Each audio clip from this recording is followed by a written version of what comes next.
ഇനി നമുക്ക് 2023 എന്തൊക്കെ ചോദിച്ചിട്ടുണ്ടെന്ന് നോക്കാം. നോക്കൂ, the caste is based on the idea of dash and dash.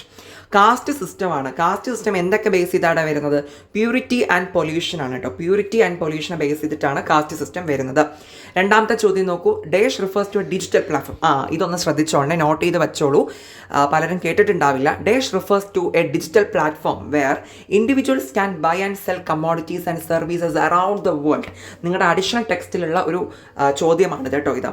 അതായത് നമ്മുടെ വേറെ ഒന്നുമില്ല, ലോകത്തെവിടെ നിന്നുകൊണ്ട് നമുക്ക് സാധനങ്ങൾ വാങ്ങാനും വിൽക്കാനും പറ്റുന്ന ഒരു ഡിജിറ്റൽ പ്ലാറ്റ്ഫോമിനെ നമ്മൾ പറയുന്ന പേരാണ് വിർച്വൽ മാർക്കറ്റ്. എല്ലാവരും നോട്ട് ചെയ്ത് പഠിച്ചോളൂ, ഇമ്പോർട്ടൻ്റ് ആണ്.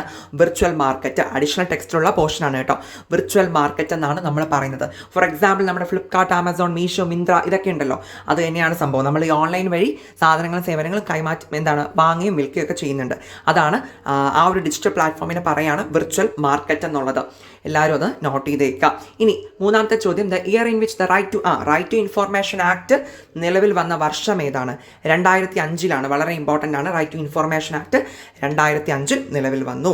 ഓക്കെ, ഇനി നാലാമത്തെ ചോദ്യം നോക്കൂ, modern and prosperous India was to be built on the edifice of giant steel plants or gigantic dams and power stations. Who said that? നോക്കൂ, എവിടെ ഡാമുകളെ പറ്റിയിട്ടാണ്, ഡാമും പവർ സ്റ്റേഷൻസിനെ പറ്റിയിട്ടാണ് പറഞ്ഞിട്ടുള്ളത്. അപ്പം നമുക്ക് കണ്ണു അടച്ചും പറയാം, ജവഹർലാൽ നെഹ്റു ആണ്. ഡാമുകളെ പറ്റിയും പവർ സ്റ്റേഷൻസിനെ പറ്റിയിട്ടാണ് പറഞ്ഞിട്ടുള്ളത്, ജവഹർലാൽ നെഹ്റു ആണ് ഉത്തരം വരുന്നത് കേട്ടോ. ഇനി അഞ്ചാമത്തെ ചോദ്യം ഏതാണ്? Name the social reformer who actively debated against polygamy and purdah. ഇതൊരു ഇമ്പോർട്ടൻറ്റ് ചോദ്യമാണ് കേട്ടോ.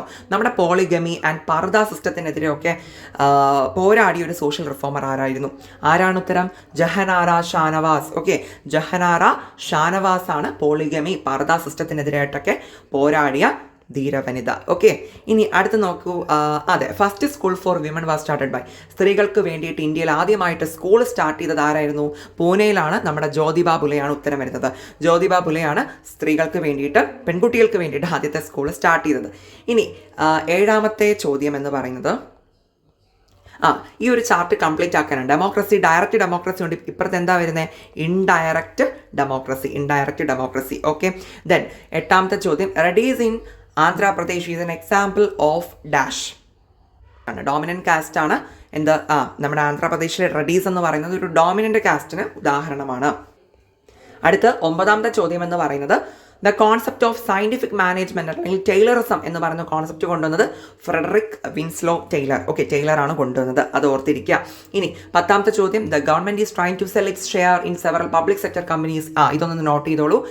ഗവൺമെന്റ് എന്ത് ചെയ്യാണ്? പബ്ലിക് സെക്ടർ കമ്പനിയിൽ തന്നെ ഷെയർ വിൽക്കുന്ന ആ ഒരു പ്രോസസ്സിനെ പറയുന്നതാണ് ഡിസ്ഇൻവെസ്റ്റ്മെന്റ്. ഓക്കെ, ഡിസ്ഇൻവെസ്റ്റ്മെന്റ് എന്നാണ് ഉത്തരം വരുന്നത്. ഒന്നാമത്തെ ചോദ്യം, ജാതിയുടെ അടിസ്ഥാനം ഡേഷും എന്നാണ്. എന്താണ്? ശുദ്ധവും അശുദ്ധവും എന്നാണ് ആൻസർ വരുന്നത്. ശുദ്ധവും അശുദ്ധവും, ഈ ഒരു കോൺസെപ്റ്റ് ബേസ് ചെയ്തിട്ടാണ് ജാതി സിസ്റ്റം വർക്ക് ചെയ്തത്. ഇനി രണ്ടാമത്തെ ചോദ്യം എന്ന് പറയുന്നത്, വ്യക്തികൾക്ക് ലോകമെമ്പാടുമുള്ള ചരക്കുകളും സേവനങ്ങളും വാങ്ങാനും വിൽക്കാനും കഴിയുന്ന ഒരു ഡിജിറ്റൽ പ്ലാറ്റ്ഫോമിന് പറയുന്ന പേരെന്താണ്? Virtual market. ഓക്കെ, എല്ലാം കൂടി ടിക്ക് ഇടുന്നില്ല, നോക്കൂ, ഉത്തരം വെർച്വൽ മാർക്കറ്റ് ആണ് കേട്ടോ. ഇത് ഓർത്ത് വെച്ചേക്കാം. ഇത് നിങ്ങളുടെ അഡീഷണൽ ടെക്സ്റ്റിലുള്ള ഒരു പോർഷനാണ് വെർച്വൽ മാർക്കറ്റ്. നമ്മുടെ ഫ്ലിപ്കാർട്ട്, ആമസോൺ, മിന്ത്ര ഇതൊക്കെ നമ്മുടെ എക്സാമ്പിളായിട്ട് നമുക്ക് പറയാം കേട്ടോ. വെർച്വൽ മാർക്കറ്റിൽ നമ്മൾ ലോകമെമ്പാടും എന്താ പറയുക, ഈ ഡിജിറ്റൽ മീഡിയയിലൂടെ നമ്മൾ എന്ത് ചെയ്യുന്നുണ്ട്? സാധനങ്ങൾ വാങ്ങുകയും വിൽക്കുകയും ചെയ്യുന്നുണ്ടല്ലോ, അതാണ് വെർച്വൽ മാർക്കറ്റ് എന്ന് പറയുന്നത്. ഇനി നോക്കൂ, മൂന്നാമത്തെ ചോദ്യം, വിവരാവകാശ നിയമം നിലവിൽ വന്നത് എന്നാണ്? 2005 വിവരാവകാശ നിയമം നിലവിൽ വന്നത് 2005. ഇനി നാലാമത്തെ ചോദ്യം, ആധുനിക ഇന്ത്യ പടുത്തുയർത്തേണ്ടത് ഡാമുകളുടെയും അതുപോലെ തന്നെ പവർ സ്റ്റേഷനുകളുടെയും മുകളിലാണെന്ന് പറഞ്ഞത് ആരായിരുന്നു? നമ്മുടെ ജവഹർലാൽ നെഹ്റു ആയിരുന്നു. ഡാമുകളും പവർ സ്റ്റേഷനുകളും. ഓക്കെ, ജവഹർലാൽ നെഹ്റു ആണ് ഉത്തരം വരുന്നത്. അഞ്ചാമത്തെ ചോദ്യം, ബഹുഭാരിത്വം അതുപോലെ തന്നെ പർദ സിസ്റ്റം, ഈ രണ്ട് സംഭവങ്ങൾക്കെതിരെയും ഫൈറ്റ് ചെയ്തത്, ഈ രണ്ട് സംഭവങ്ങൾക്ക് എതിർത്ത ആരായിരുന്നു? ഏത് സാമൂഹ്യ പരിഷ്കർത്താവാണ്? ജഹനാര ഷാനവാസ്. ഒരു ഇമ്പോർട്ടൻറ്റ് ചോദ്യമാണ്. ജഹനാര ഷാനവാസ് ആണ് ഉത്തരം വരുന്നത്. ഇനി ആറാമത്തെ ചോദ്യം, സ്ത്രീകൾക്ക് വേണ്ടിയുള്ള ആദ്യത്തെ വിദ്യാലയം ആരംഭിച്ചത് ആരായിരുന്നു? നമ്മുടെ ജ്യോതിബ ഫുലെയാണ് ആദ്യത്തെ സ്കൂൾ സ്റ്റാർട്ട് ചെയ്തത് കേട്ടോ. ഇനി ഏഴാമതൊരു ചാർട്ട് തന്നിട്ടുണ്ട്. ജനാധിപത്യം, നേരിട്ടുള്ള ജനാധിപത്യമുണ്ട്, എന്താണ് നമ്മൾ പറയുമല്ലോ, പ്രത്യക്ഷ ജനാധിപത്യമുണ്ട്, അതുപോലെ തന്നെ പരോക്ഷ ജനാധിപത്യമുണ്ട്. പരോക്ഷ ജനാധിപത്യമാണ് ഉത്തരമായിട്ട് വരുന്നത്. ഓക്കെ, ഈ നേരിട്ടുള്ള ജനാധിപത്യത്തെയാണ് നമ്മൾ പ്രത്യക്ഷ ജനാധിപത്യം എന്ന് പറയുന്നത്. ഇതിൻ്റെ ഓപ്പോസിറ്റാണ് പരോക്ഷ ജനാധിപത്യം എന്ന് പറയുന്നത്. ഇനി ഏതാണ്? ആന്ധ്രാപ്രദേശിലെ റെഡ്ഡികൾ റേഷന് ഉദാഹരണമാണ്. ഏതിനാണ്? പ്രബല ജാതിക്ക് ഉദാഹരണമാണ് ആന്ധ്രാപ്രദേശിലെ റെഡ്ഡികൾ എന്ന് പറയുന്നത്. ഇമ്പോർട്ടൻ്റ് ആണ്.